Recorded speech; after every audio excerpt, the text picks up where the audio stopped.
नुशर फिरोज़दाली शहर जी रवासड़ पीरसन औरत मसमा ज़ैन पंहिंजे पुट जान मोहम्मद कल्होड़ सां गॾु पाक किताब हथ में खणी नेशनल प्रेस क्लब नशर फिरोज़ पहुती ऐं मीडिया सां ॻाल्हाईंदे ॿुधाए त मुंहिंजो ॾेर अलाह ॾिनो कल्होड़ जेको हैदराबाद में रहंदो मिल्क जे लालच सबबि पंहिंजे घर वारनि खे कल्होड़ो पारां भाइरनि नज़ीर कल्होड़ रियाज़ ऐं निसार ॿियनि सां गॾिजी मारियो वियो आहे, जंहिंखां पोइ लाश ॻोठ ॾांहुं मोकिलियो वियो, पर रुकन पाण लाश सां गॾु न आई आहे। मसमा ज़ैनब जो चवणु हो त 4 महीना गुज़रण खां पोइ बि रुकण ॻोठ अची असांखे घर ख़ाली कराइण जी धमकियूं ॾिनियूं, जो त अल्लाह ॾिने खे को बि औलाद न हुयो। वारिस भाइटिया आहिनि। घर ख़ाली न करण तां रखण असांजी 6 माण्हुनि मथां कूड़ो चोरी जो केस दाख़िल करायो आहे, जंहिं सबबि असीं घर खां बेघर थियण ते मजबूर थी विया आहियूं।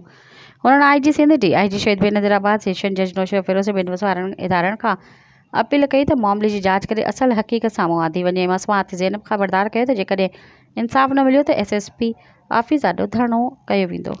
सब्सक्राइब कयो अवामी न्यूज़ HD खे ऐं ताज़ा तरीन ख़बरुनि लाइ ॾिसंदा रहो अवामी न्यूज़ HD।